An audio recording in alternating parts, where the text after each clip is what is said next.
Assalamualaikum semuanya. Pada kali ini kita membahas tentang senyawa bioaktif tumbuhan mangrove, yaitu pada Nipah fruticans atau sering disebut dengan tumbuhan nipah. Tumbuhan nipah ini merupakan salah satu jenis tanaman bakau yang berbentuk palem yang umumnya tumbuh di lingkungan hutan bakau di perairan Payau. Jadi nipah ini merupakan tumbuhan yang hidup di daerah pasang surut. Tumbuhan ini juga merupakan tumbuhan tropis yang tumbuh subur pada lingkungan yang asin. Selanjutnya deskripsi umum seperti yang saya jelaskan tadi, nipah disebut juga sebagai Nipah fruticans yang merupakan tumbuhan dengan jenis palem atau palma yang tumbuh di lingkungan hutan bakau atau daerah pasang surut di dekat tepi laut. Yang kedua yaitu tumbuhan nipah mempunyai batang terendam di bawah lapisan lumpur yang menjalar di bawah tanah. Yang ketiga yaitu pertumbuhan cabang pohonnya berada di bawah tanah, hanya bagian daun, bunga yang dapat tumbuh di atas permukaan, sedangkan batang berbentuk rimpang dan menjalar di bawah rendaman lumpur. Dan yang keempat yaitu akar berjenis serabut yang tumbuh sepanjang 15 meter, daun tumbuh hingga 30 kaki atau 9 meter, dan memiliki buah yang berkumpul atau tandan, dapat menampung 3 sampai dengan 50 buah. Jadi tumbuhan ini dia dominan hidup di perairan yang pasang surut, yaitu di daerah yang berlumpur. Kalau dilihat dari ciri-ciri daun dan pelepah atau pohonnya itu dia hampir mirip dengan rumbia. Nipah ini termasuk ke dalam kingdom Plantae, kelas Liliopsida, famili Arecaceae, genus Nipah, dan spesies Nipah fruticans. Jadi spesies nipah ini sebarannya luas pada pinggiran tepi yang berdampingan dengan hutan mangrove. Jadi dia hidup di sekitaran hutan mangrove. Menurut Rahmatullah et al. Pada tahun 2010 mengatakan bahwa secara tradisional, daun, ranting, dan juga akar nipah ini dapat dimanfaatkan untuk mengobati asma, penyakit kusta, tuberkulosis, radang tenggorokan, infeksi hati, serta juga gigitan ular, penghilang nyeri, dan juga digunakan sebagai obat penenang. Jadi bukan hanya sebagai obat-obatan, tumbuhan nipah ini juga digunakan sebagai bahan pangan oleh masyarakat.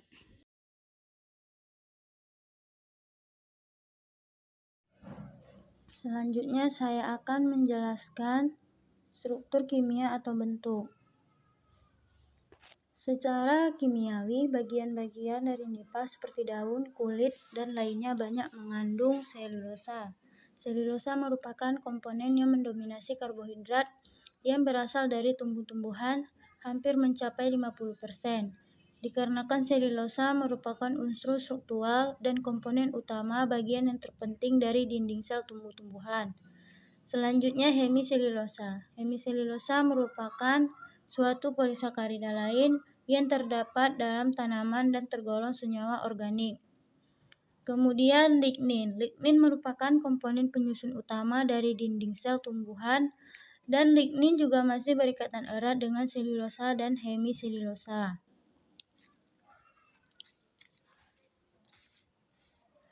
Dan juga terdapat kandungan anorganik lain seperti natrium, kalium, klorin, magnesium, kalsium, silikon, fosfor, sulfur, dan aluminium. Kandungan kimia pada tumbuhan nipah memiliki kadar protein 0,93%, kadar lemak 4,49%, serat kasar 0,318%, kadar air 89,13%, dan juga kadar abu 0,11%. Sumber senyawa dari Nipah fruticans. Nah, sebelum menjelaskan sumber daya apa yang terdapat pada daun Nipah fruticans ini, baiklah di sini saya akan definisikan daun nipah adalah daun majemuk menyirip. Adapun susunan dari daun nipah sendiri yaitu pelepah atau tangkai, anak daun, dan tulang daun. Tulang daun nipah susunannya sama seperti daun kelapa. Contoh pada ujung daun itu adalah meruncing. Nah, adapun sumber senyawa dari Nipah frutican atau Nipah potensial sebagai sumber senyawa aktif, antioksidan, dan antibakteri. Ekstrak kasar terpilih daun Nipah mengandung senyawa flavonoid, steroid, tonin, saponin, dan fenol hidroquinon. Ekstraksi, metode maserasi. Adapun saya ingin menjelaskan maserasi adalah merupakan proses perendaman sampel menggunakan pelarut organik pada temperatur ruangan. Proses ini sangat menguntungkan dalam isolasi senyawa bahan alam karena dengan pendalaman sampel tumbuhan. Tahapannya adalah pelarut yang digunakan yaitu pelarut polar metanol, semipolar etil asetat, dan nonpolar atau heksan.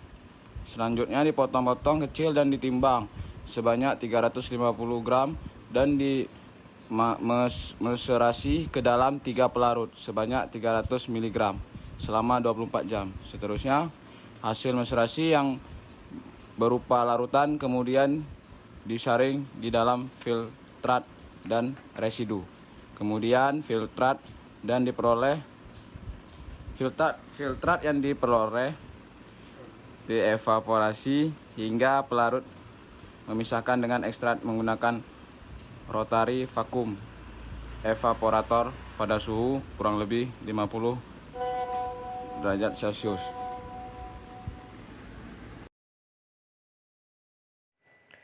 Baiklah, di sini saya akan menjelaskan itu kandungan senyawa yang terkandung pada Nipah frutican.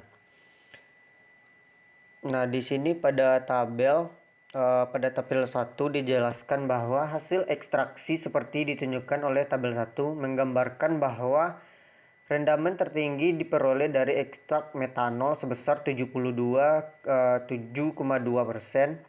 dan etil asetat 4,8 dan N-heksana 1,0. Hal tersebut menunjukkan bahwa komponen senyawa polar lebih banyak pada daun tumbuhan Nipah. Senyawa itu lebih banyak terdapat di daun Nipah frutican tersebut.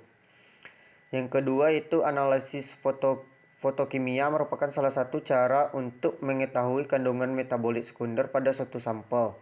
Menurut Harbon 1987, uji fitokimia dalam tabel 2 meliputi uji alkaloid, flavonoid, fenolik, saponin, tanin, triterpenoid, dan juga steroid.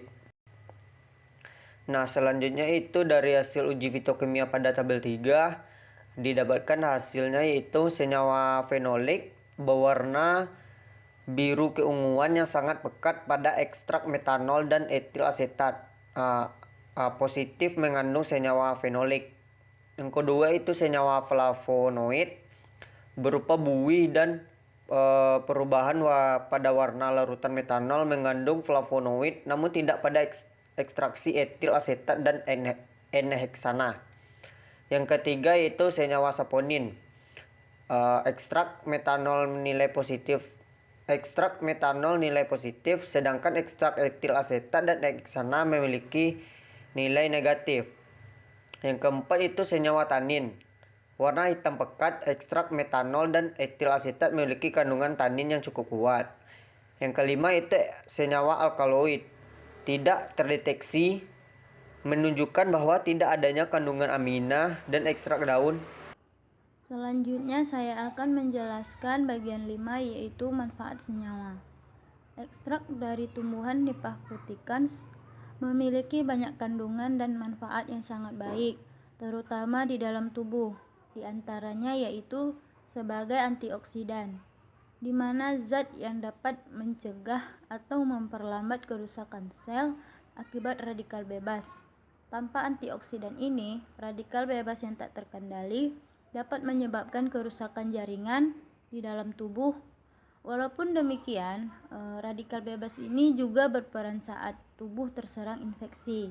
Intinya kita juga perlu menjaga keseimbangan antara antioksidan dan juga radikal bebas.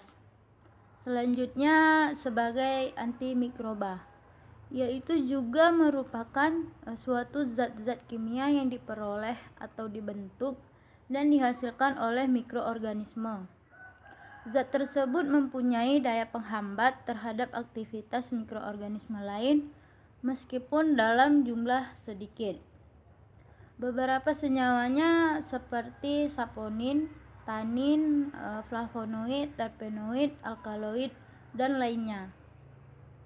Seperti pada tumbuhan nipah, banyak sekali mengandung senyawa-senyawa tersebut. Sama halnya dengan antibakteri, di mana dapat menghambat dan membasmi mikroba jenis lain dalam tubuh.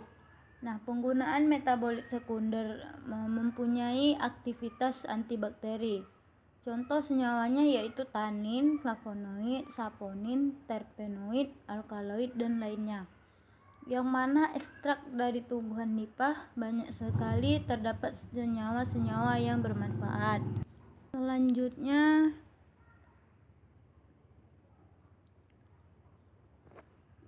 tidak hanya dapat dikonsumsi, tumbuhan nipah juga dimanfaatkan oleh masyarakat, salah satu di antaranya sebagai pembuatan atap rumah, berbagai kerajinan, kayu bakar, dan sapu lidi juga dimanfaatkan dari tumbuhan nipah, serta beberapa produk seperti gula nira dan juga tepung dan olahan serta pemanfaatan berupa bahan obat-obatan.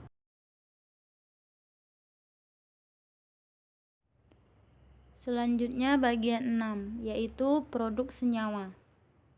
Produk sendiri di mana suatu proses mengubah bahan baku menjadi barang jadi atau menambah nilai dari suatu produk tersebut. Contohnya dari jenis produk yang dihasilkan oleh tumbuhan nipah fruticans. Contohnya seperti olahan produk kecantikan, seperti pelembab, kemudian terdapat juga olahan makanan, ada juga seperti garam nabati yang dihasilkan dan memanfaatkan tumbuhan nipah fruticans. Nah, tujuan dari produk ini juga untuk memenuhi kebutuhan masyarakat, memperoleh keuntungan, dan yang paling penting yaitu memanfaatkan hasil alam untuk memperoleh manfaatnya.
Itulah penjelasan dari kelompok kami tentang senyawa bioaktif pada nipah. Wassalamualaikum.